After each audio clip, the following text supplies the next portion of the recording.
Just imagine you've been walking for weeks, hundreds of miles across the mountains, over the plains, and suddenly you walk into León Cathedral and your spirits start soaring. My guide here is Lourdes Ruiz. Lourdes, I feel I've seen something like this before, a sense of déjà vu. It's a bit French, isn't it? Yes, French people designed this cathedral. They started it at the beginning of the 13th century. So inside it's very similar to Chartres, and the outside very similar to Notre Dame. And here you can see the best collection of medieval windows in Spain, and the second in Europe. This cathedral in many, many places, you can see number 3. They've got 3 naves, 3 big rose windows, and the windows have got 3 parts. Very symbolic. Now, I arrived by car, of course, but I've just met Theo, who's a real pilgrim. Theo, you're about to walk from here to Santiago de Compostela? Yes, I'm on the way with a group, and we have a project that from Switzerland, we reach Santiago within 6 years, and we do one part of the way each year. That's an amazing endeavour, but look, I'm heading west as well. I've got a car. Do you want a lift? No thanks, I've got my feet. He's a very good pilgrim. Whether you're a pilgrim with a purpose or a weekender on a whim, the advice is the same. Go west.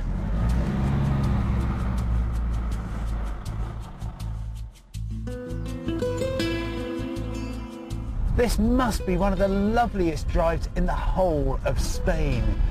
I've entered the Valley of Silence, and it's absolutely gorgeous. The River Osa down to one side, a wall of rock to the other, beautiful trees everywhere. De el Valle de Silencio salen canciones. From the Valley of Silence, songs rise. And it's certainly enough to make your heart sing. Now, the entire province of León is basically one big park, but this is my favourite nook, the tumble-down village of Valdefrancos. And starting point for a lovely valley walk with just you and the river and the silence.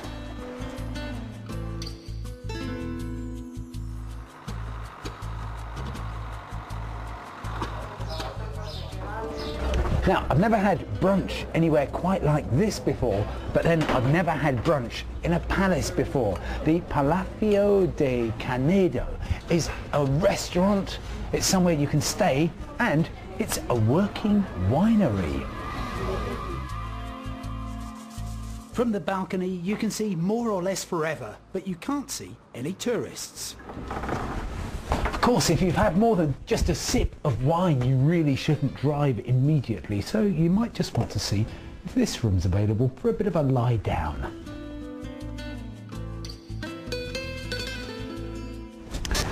Now, if I've particularly enjoyed a wine, I'd really like to take a little bit of it back, just as a memory of the trip.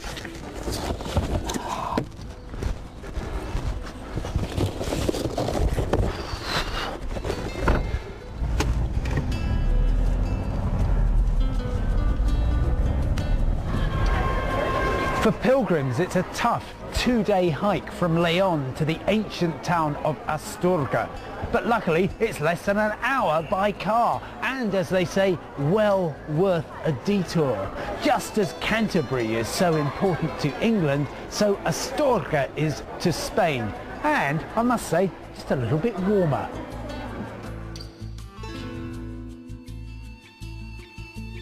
Now, to try to make some sense of this cultural paella, I've been joined by Felipe, who is the top guide to Astorga. Why have we started here, Felipe? We have here a Roman house, very close to the center of the town, and it was a very rich family that lives here. And they built a beautiful glass house to cover it up. Yes, it is covered to protect this part of the city. So, highlight number 2, and we're at the cathedral. one thing I don't understand, Astorga is a small town. Why has it got such a vast cathedral? Astorga was a very big city in the 3rd century. 3rd century? 3rd century, yes. Yeah. And so we have a very big cathedral, beginning in Gothic style, but very, very slowly. So we have this Baroque style facade. This is the very special style. Felipe, for the 3rd cultural highlight, you brought me here to something which I imagine is the work of that well-known artist, Walt Disney. No Disney. We have a Bishop Palace built for Antonio Gaudí. And why Gaudí came in Astorga? Because the bishop at this time was of Catalonia. So there was a Catalan bishop who said, "Oi, Antoni Gaudí, come here and build me a palace." Yes, this was the story. Felipe, thank you so much for showing me how culturally intense Astorga is. When you hear the word culture, do you think, actually, I'd much rather have a bit of chocolate? Well, you're in the right place.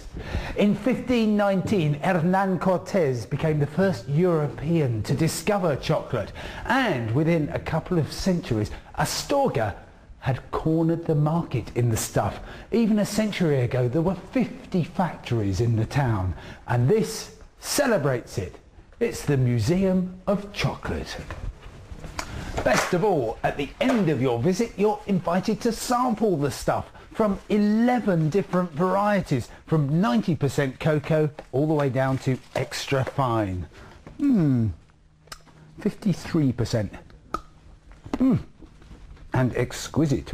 Una tableta, por favor. 53.